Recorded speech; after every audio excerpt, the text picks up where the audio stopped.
दिवसभर ना आमच्याकडे काय झाले माहित नाही, पण आज दिवसभर आमच्याकडे असं आबाळ भरलेलं आहे. अजिबात ऊन नाही.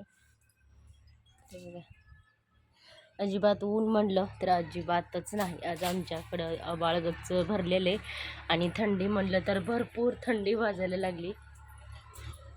ऊन वगैरे पडलं नाही आज अजिबात.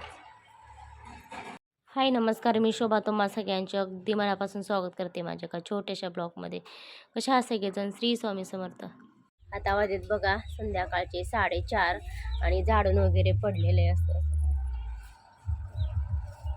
आता वाजत बघा संध्याकाळचे 4:30 आणि आत्ता व्हिडिओला सुरुवात करते. तर हे बघा, सकाळपासून ना असं ढगाळ वातावरण आहे. इतकी थंडी सुटली ना तर काय सांगायलाच नको. भरपूर अशी थंडी वगैरे सुटलेली. अजून शेळ्यांचं वगैरे झाडायचं आहे.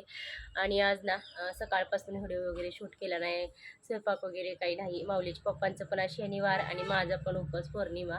आणि अक्षताचं माऊलीचं म्हणलं तर सकाळी सकाळी बघा चहा वगैरे, चहामध्ये काही ना काही बिस्किट, चहा, टोस्ट वगैरे खाऊन जातात. आणि 11 वाजता शाळा सुटते. तर आज आपल्या अक्षूला ना जायचं होतं कुठं तरी बाहेर गावी. तर तिने ना तिच्यासाठी पटकन एक चपाती बनवली. लोणचं, तेल, चटणी, चपाती, शेंगदाण्याची चटणी वगैरे तिनं तिची एकटीसाठी बनवलेलं ना तेवढंच नेलं तिनं. आणि माझी म्हणलं तर तब्येत आज अजिबात बरी नव्हती. सकाळपासून ना म्हणजे की रात्री एक 5-6 वाजल्यापासून तब्येत बरी नव्हती. थोडं थोडंच ना डोकं वगैरे दुखत होतं.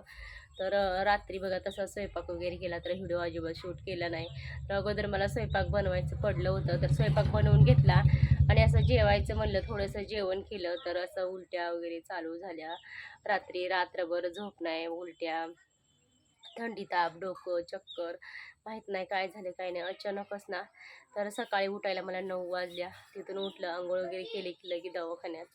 तर काय झालं माहीत नाही. तर माझ्याच मागं नाही तर आमच्या घरातले बघा, माऊलीच्या पप्पांना पण तसंच होतंय, माऊलीला पण तसंच होतंय. आणि सकाळी सकाळी म्हणलं तर माऊलीला ना दिवसभर ना एवढा थकवा आला. दिवसभर मिशनीवरती बसायचं होतं मला.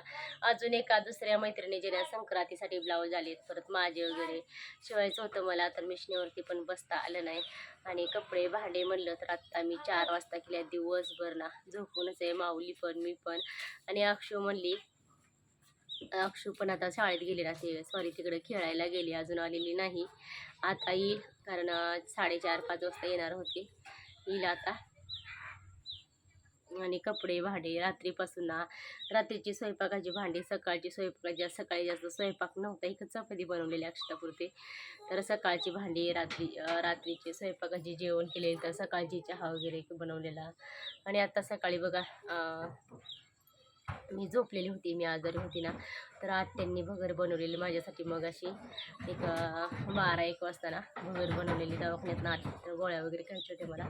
आणि आज आमच्याकडं असं ढगाळ वातावरण झाले ना, अक्षरशः इतकी थंडी वाजून येते, असं वाटते की काहीतरी शेकोटी वगैरे करावं आणि तिथंच बसावं. आता इतकं डोकं आणि थंडी, ताप, तर भरपूर असा त्रास होते. तर तुम्ही सुद्धा ना, इतकं खराब वातावरण आहे, तुम्ही सुद्धा नक्कीच काळजी घ्या.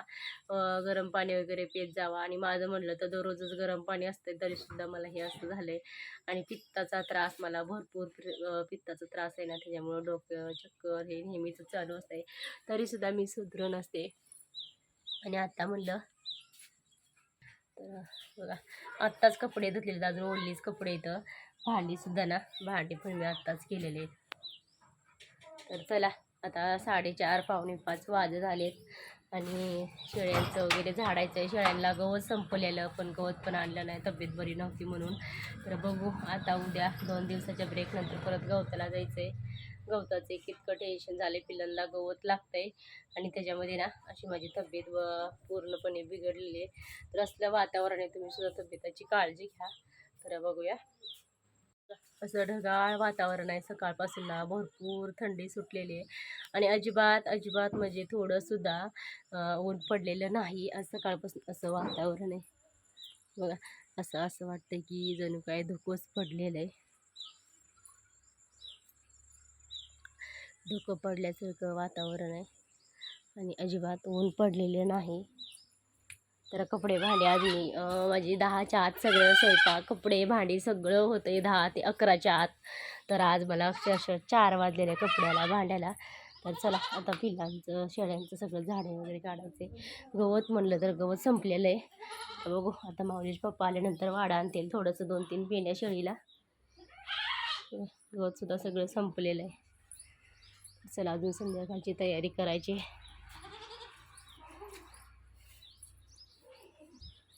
आणि सकाळपासून ना सगळा पसारा पडलेला आहे.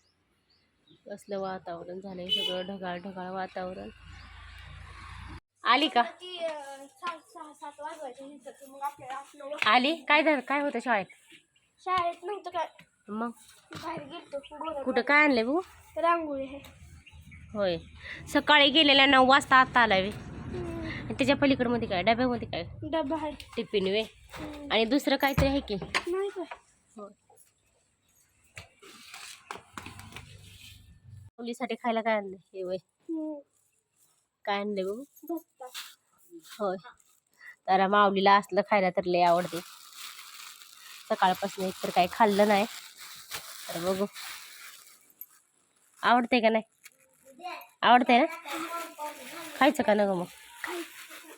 माऊलीची बघा, माऊलीची पण तब्येत अशी झालेली आहे. दिवसभर शाळेत आल्यापासून असं ताप आलाय ना.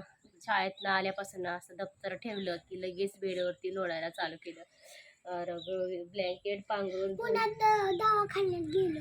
हां, बापूंनी दुपारी ना बापूंनी जेवायला आल्यानंतर माऊली बाळाला दवाखान्यात नेलंय. तेव्हा तसला चेहरा झालाय, सर्दी खोकला थंडी ताप भरपूर असं थकवा आलेला आहे माऊलीला पण. आणि आजीने ना आता शाळेतनं सॉरी ते दवाखान्यातनं आले ना चहा करून दिले, चहा बिस्किट खाल्ला आहे का नाही. आता गोळी खायची चहा बिस्किट खाऊन. आणि भरपूर ताप आलेला आहे, माहीत नाही माऊलीला आणि मला काय झालं. रात्रीच्यापासून माऊलीच्या पण सकाळपासून उलट्या, माझ्या रात्रीपासून उलट्या आणि माऊलीच्या सकाळपासून. शाळेत आलेल्या तर एक कोपऱ्याला दप्तर ठेवलं बघा, लगेच झोपला. एक ब्लँकेट पांघरून घेतलं बेडवरती आणि झोपला आहे का नाही. काय होते तुला? उलट्या होत्या. उलटीवरची गोळी दिली, तापावरची दिली डॉक्टरनी वे. तुम्ही पण असलं वातावरण ना खरंच काळजी घ्या. इतकं असं त्रास होतंय. आणि मला तर डॉक्टरने सांगितलंय नाही म्हणजे मला भरपूर चक्कर येते, डोकं वगैरे दुखते. तर नाही कमी झालं तर 2 दिवस ना 1 दिवस किंवा 2 दिवस ॲडमिट करावं लागेल. मग सायकली सगळ्यांना वगैरे लावून त्याच्यामध्ये इंजेक्शन. तर मला 2 दिवस झालं बघा, इतकी चक्कर येते, इतकी चक्कर, अजिबात असं बसवं वाटत नाही, काय नाही. सारखं असं वाटतं की असं मी पडते की काय, मी पडते की काय असं होतं. 2 दिवस झालं इतकी चक्कर येते, डोकं चक्कर. आणि मी रात्री बघा इतक्या 2-3 नवरत्न तेलाच्या पुड्या ना ते डोक्यामध्ये ओतल्या होत्या, तरीसुद्धा मला काय सुद्धा झालेलं नाही. इतका म्हणजे असं हे इतकं वातावरण आहे ना, तर बघल तिकडं ना तर म्हणजे असं हे म्हणते माझं दुखते, ते म्हणते ते माझं दुखते. असलं इतकं बेकार असं वातावरण आहे, अजिबात ऊन वगैरे पडत नाही. आणि ऊन पडलं तर थोडंसं बरं वाटतं, पण आता ऊन पडत नाही ना, त्याच्यामुळे इतका थंडी ताप सर्दी खोकला. मला तर सर्दी खोकला त्याला फक्त चक्कर येते. मला असं वाटतंय की मी असं पडते की काय, नुसतं असं वाटतं डोळं झाकून बसावं, इतका त्रास होतोय. तर खरं सांगते तुम्ही सुद्धा नक्कीच काळजी घ्या. थंडीचे दिवस आहेत भरपूर. म्हणजे आता थोडी थंडी कमी झालेली आहे, पण असलं ढगाळ वातावरणामुळे ना लगेच इन्फेक्शन होतं एकमेकाचं आणि लगेच त्रास व्हायला चालू होतंय.